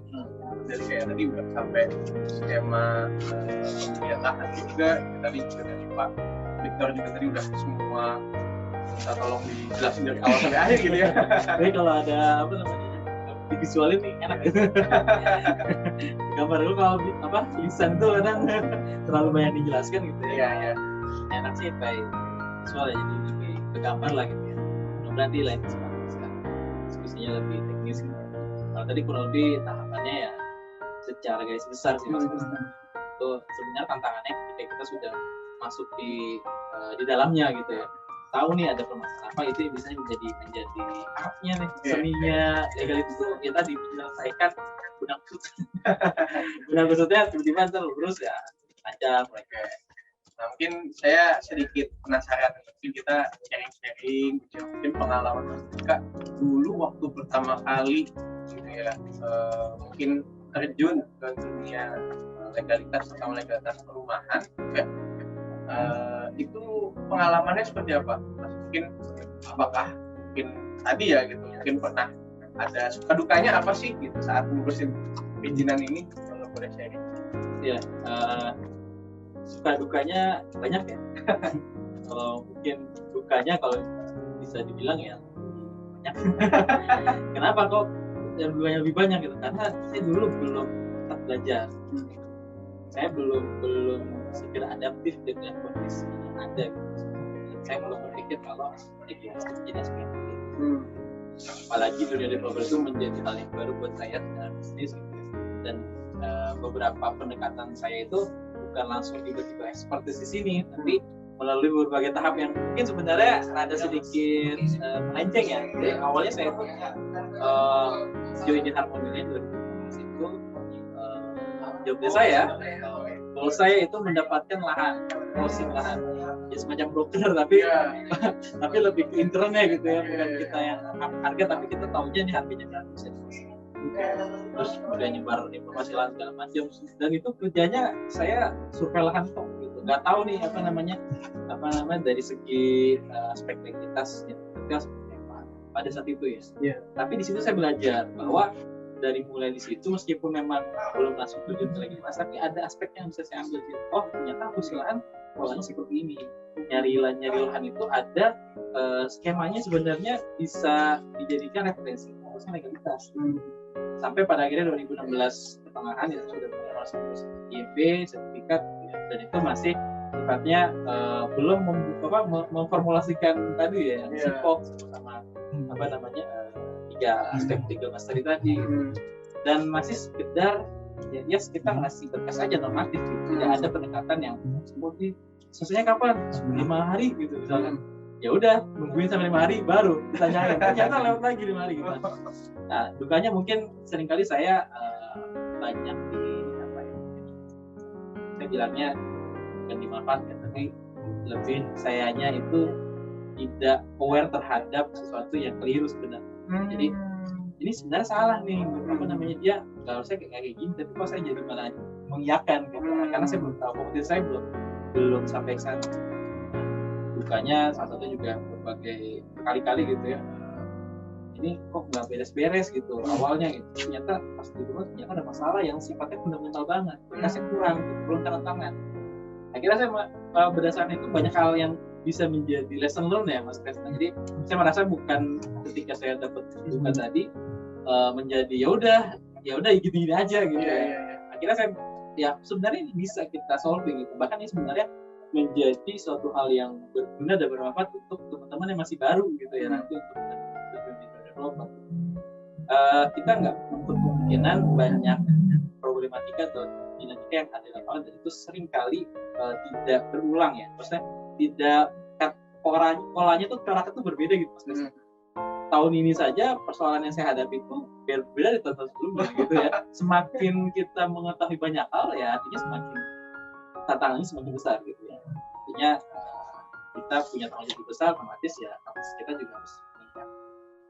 Nah, kalau dari sukanya itu ya karena ternyata ini profitable gitu. Ya artinya ya saya pernah dapat klien itu dia minta jasa konsultannya saya gitu. Suatu perusahaan investasi juga di Tangerang. Itu kesulitan dalam pengurusan proses sertifikat. Nah, yang mana sebenarnya ketika saya tahu permasalahan ya pada saat itu udah bisa saya solving langsung nih gini. Cuma karena konteksnya konsultan ya udah saya ngasih advice. Dan itu saya merasa peran saya itu ternyata dibutuhkan dengan kondisi berbagai perusahaan yang masih bergelut di legalitas yang sifatnya mungkin kalau bisa saya leveling ya Mas Kresna ya. Ini masih beginner nih permasalahannya masih bisa solving gitu. Kalau yang segitu aja masih dibutuhkan oleh korporat gitu atau korporasi atau KTP perusahaan, apalagi permasalahan lebih kompleks lagi yang biasa saya hadapi gitu ya. Maka saya melihatnya ini peluang bisa setidaknya membantu menyelesaikan dari segi aspek pendekatan legalitas yang tepat gitu ya. Karena kalau bicara benar atau tidaknya sebenarnya lihat pengujiannya seperti apa sih. Teori saya apakah bisa diimplementasi secara keseluruhan tidak. Bisa jadi mungkin ada beberapa perbaikan dan feedback ini. Misalkan saya pakai stroke ini masih belum relevan nih di tempat saya gitu. Ngomong gue kita diskusi. Apakah ada pengembangan lagi? Justru saya senang banget kalau misalnya ada feedback tuh Mas Kresna. Bisa jadi ini menjadi pengembangan strategi saya ke depannya nanti. Apakah mungkin nanti SIPOK bisa dikembangkan atau teori legal tadi bisa didetailkan lagi gitu ya. Ini tidak ada yang stagnan. Jadi saya merasa ya suka dukanya beriringan lah gitu. Dukanya menjadi lesson saya untuk bertumbuh, sukanya ya karena ini memacu saya untuk lebih improve lagi. Jadi paling nggak bisa membantu lebih banyak orang ya biar nggak merasakan duka-dukanya yang tadi lebih banyak. Jangan saya ngerasain aja gitu. Jangan sampai orang lain merasakan hal yang sama gitu. Ya ini karena personal ya, jadi mungkin sebenarnya banyak lagi yang ini dramatis juga gitu ya. Tapi saya pikir itu menjadi satu hikmah ya. Saya merasa segala kejadian itu tentunya ada hikmah yang bisa kita ambil. Hikmah apa untuk kita lebih luar biasa ya Mas Dika. Ini ada pertanyaan lagi nih dari Pak Fajar ya. Apa aja dokumen-dokumen yang diperlukan supaya rumah bekas kita bisa dibeli dengan cara KPR oleh konsumen? Oke. Terima kasih Pak Fajar. Apa aja dokumen yang tapi jadi mungkin mau dijual ya rumah yang lama gitu. Ya sederhananya sebenarnya cukup dengan legalitas bangunannya aja. Tapi ada surat tanah, ada sertifikat pemilik sama videonya. Izin bangunannya ada IP-nya, kemudian ada PBB-nya Mas. Biasanya bank itu melihat aspek legalitas dari bangunan dan tanah dari 3 hal tadi. Tapi kalau berkas lainnya yang sifatnya mungkin administratif ya yang sifatnya ke penjual gitu ya, mungkin bisa konsultasi ke banknya gitu atau konsultan dari legal KPR di bank. Baik. Nah ini apakah masih bisa satu lagi? Boleh. Di sisi lain untuk perlindungan bagi pemilik tanah disebutkan dapat dilakukan blokir sertifikat sehingga dapat dilakukan transaksi hukum di atas tanah tersebut. Seandainya prosedur tersebut dilakukan, bagaimana dapat dilakukan penjualan atas properti? Nah ini mungkin yang dimaksud dengan dari Mas Riz ini mungkin dipasang HT ya, dipasang hak tanggungan mungkin jadi blokir sertifikat. Sehingga ada penurunan atau gimana nih maksudnya? Mungkin dari saya pernah lihat ada beberapa case lahan yang kita mau akuisisi itu ketika dicek di pengecekan online di notaris ya, dan memang hanya akun notaris saja yang punya, itu ada terjadi pemblokiran. Nah, itu menjadi indikasi adanya sengketa. Oh gitu. Jadi bisa jadi pemblokiran ini terjadi karena ada pihak lain yang merasa klaim atas tanah tersebut, atas sertifikat tersebut, yang mana mungkin merugikan dia, akhirnya dia mau dibantu. Nah, kalau dari perspektif developer bisa mungkin ketika menemukan seperti itu, kita temui pihak yang mau menjual ke kita, itu dihadirkan asli sertifikatnya, kemudian dibawa ke BPN. Benar nggak sih ini yang diblokir benar sama dia? Atau memang pas dicek di bagian BPN ternyata masuk ke bagian sengketa nih, pertanahan. Wah, ini masuk ke daftar isian nih, sengketa berarti menurut salah. Tapi memang prosedur itu bisa dilakukan karena ketika memang belum clear and clean ya. Jadi kalau clear itu ketika tahu siapa riwayat tanahnya dari mulai pertama sampai yang sekarang gitu, sama penjualnya. Kemudian clean itu riwayatnya bersih, nggak ada sangkut pautnya ke permasalahan sengketa gitu. Nah, bisa jadi pemblokiran terjadi karena itu. Kalau konteks yang blokir yang saya tangkap seperti itu. Oke. Kalau tadi haknya sebenarnya ada namanya mekanisme roya. Roya itu menghapus hak-haknya yang sudah dijaminkan misalnya ke bank.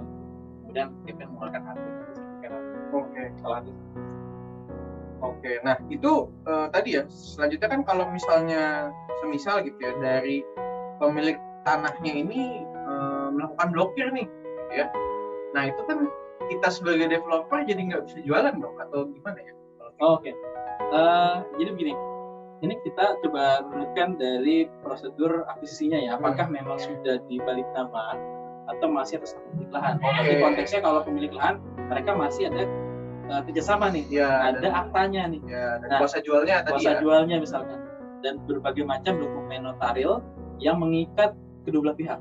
Kalau proses pemilikan itu melanggar dari ketentuan yang ada di klausul aktanya, itu bisa digugat juga. Karena kan tidak sesuai dengan kesepakatan. Ini alasannya apa diblokir? Artinya kita macam situ dulu. Kalau konteks tadi sampaikan memang ketika kita belum ada transaksi ya, belum ada ikatan, gitu ya, itu bisa jadi dilakukan oleh pihak lain bahkan di luar lahan. Nah, hal-hal seperti itu memang perlu kita perhatikan dari aspek perjanjian yang dulu. Ada nggak sih mengatur mekanisme pembatalan atau mekanisme pemblokiran tadi? Lebih ke arah situ. Nah, tapi itu semisal gitu ya dari pemilik lahan itu udah ya misalnya katakan tadinya misalnya kita PKS kuasa jual, tapi ternyata dalam proses pengurusan legal dan mungkin pembayaran kita ke pemilik lahan ya dalam tanda kutip katakan kita ada sedikit terlambat gitu ya, keterlambatan karena memang perizinannya juga belum selesai atau mungkin proses-proses pembangunannya juga masih belum running sesuai dengan plan awal nih. Cuman mungkin tadi dari pemilik lahan katakan sakit hati gitu ya karena mungkin cara komunikasi kita yang kurang oke gitu. Nah, terus katakan diblokir nih sama pemilik lahan, itu ada way out-nya nggak ya? Seharusnya ada. Sebenarnya ini kan persoalannya interest ya, konflik interest. Jadi maksudnya ini karena sentimen biasa. Kalau bicara legalitas, bicara apa yang tertuang dalam prosedur hukum. Jadi kita nggak bisa memungkiri apapun, meskipun itu sifatnya personal. Urusan yang kayak sakit hati karena tidak dibayar, selama pembayarannya tidak lancar. Ya, mereka melakukan tindakan itu pun juga tidak berdasar. Maka kita perlu benar-benar memperhatikan itu. Apa yang menjadi pengalaman kita sebagai developer supaya mungkin kejadian seperti itu bisa dimitigasi. Nah, mereka melakukan pemblokiran itu kan dengan dasar apa? Bisa jadi sengketanya pun muncul dari blokiran dia gitu. Jadi ini sengketanya karena ini sudah ada perizinan tapi kok malah diblokir gitu. Memang impact-nya atau dampaknya lebih ke tadi sendiri terhambat. Memang benar Mas Kevin. Jadi ketika ada pemblokiran tadi, mau diapapun sertifikatnya emang nggak bisa. Jadi ya harus diselesaikan dulu, dibuka blokirnya tadi dengan cara mungkin sertifikatnya dibawa, kemudian dicek legalitasnya ataupun validasi gambar ukur dan strukturnya, isian sertifikatnya dicek segala macam, kemudian tidak ada permasalahan, tidak masuk ke daftar isian sengketa, clear, clean, kemudian bisa ditarik. Mungkin bisa jadi pada situ sudah selesai tapi belum ditarik blokirnya. Tapi kalau memang sudah terjadi seperti itu, kemudian dia ternyata tidak punya ya mungkin toleransi misalkan, udah pokoknya nggak mau, gimana caranya nih nggak boleh mestinya, kembalikan ke kesepakatan awal aja. Mau menyelesaikan secara kekeluargaan atau memang diselesaikan sesuai dengan Mungkin juga tadi dikembalikan lagi ya, kita mungkin saat menawarkan skema sambil melihat tipe-tipe pemerintahannya ya. Betul. Wah kayaknya tipe yang kayak gini harus balik nama nih, gitu ya, dan menggunakan APH gitu ya, akta pengakuan hutang. Atau mungkin tipe yang seperti ini, oh masih bisa nih kita menggunakan PKS sama kuasa jual gitu ya.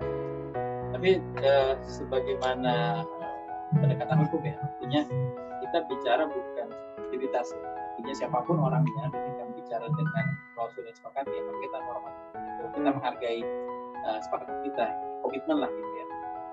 Tapi kita juga bisa menilai itu setidaknya dari potensi kedepannya. Kalau misalkan kita bisa mitigasi dengan komunikasi baik gitu ya, dan tidak ada gap terlalu lama, misalkan kabar gitu ya, bisa jadi kan karena tidak ada kejelasan gitu ya, ketika pembayarannya kapan sih Pak, gitu itu nggak jalan-jalan ya, kita bisa partner sebagai treatment gitu. Nah, setidaknya kita nggak escape, tapi kita solving the problem. Dia ketika memang kondisinya awalnya dia, oh ini kayaknya aman-aman aja nih kalau PKS, ternyata pasti pertengahan dia punya kondisi yang emosionalnya terganggu gitu. Iya.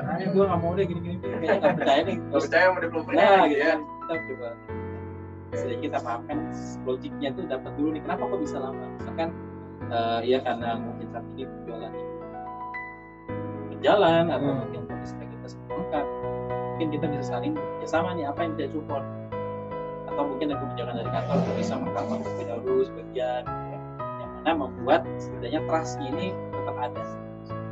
Jadi intinya komunikasi gitu ya. Betul. Baik rekan Proptech, tidak terasa ya.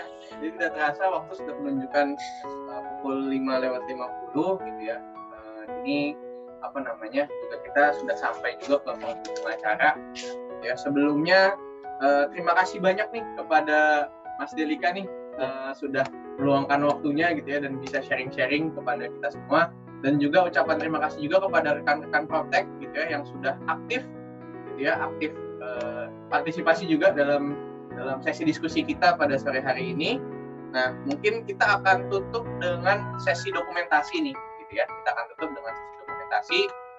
Mungkin boleh di open cam bagi rekan-rekan Proptech, kita akan foto dulu terlebih dahulu gitu ya sebelum kita akhiri acara ini. Kita screen-nya yang mana nih Mas Chris? Gak tahu ya, pokoknya standby aja ya. Baik, monggo rekan Proptech, boleh mungkin kita akhiri dengan sesi dokumentasi.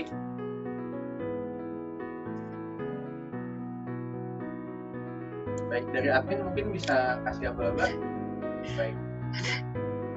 Oke. Ya itu Mas. Oke, 1, 2, 3.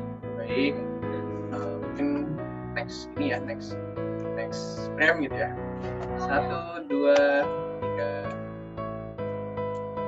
Next frame lagi mungkin. Oke, 1, 2, 3.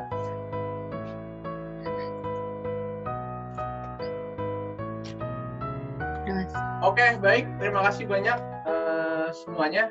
Ya, terima kasih banyak Mas Delika, ya, rekan Proptech juga. Terakhir kami kembali gitu ya menyampaikan untuk rekan-rekan Proptech yang belum follow, silakan follow Instagram kami di @proptechnesia. Juga untuk nanti selanjutnya ini kita akan mungkin melanjutkan diskusi-diskusi via WhatsApp group gitu ya, bagi yang mungkin ada pertanyaan atau mungkin yang ingin ditanyakan langsung bisa via grup gitu. Atau mungkin tadi yang mungkin ingin menanyakan langsung gitu ya, konsultasi gitu ya lebih lanjut dengan Mas Delika, nanti bisa via admin Proptechnesia gitu. Juga bagi rekan-rekan Proptech yang mungkin ingin mengajukan pembiayaan proyek properti, saya menyampaikan kembali dari sponsor kami dari Dana Syariah Indonesia gitu ya, bagi rekan-rekan Proptech yang mungkin saat ini sudah menjadi developer gitu ya, atau sudah mungkin ingin memulai proyeknya gitu ya, nanti bisa juga mengajukan juga ke admin Proptechnesia untuk nanti bisa dihubungkan gitu ya, nanti disampaikan persyaratan apa saja untuk bisa mengajukan pembiayaan ke rekan pembiayaan dari Proptechnesia. Baik, itu saja. Terima kasih banyak rekan Proptechnesia semuanya. Sampai ketemu di acara Proper Talk selanjutnya.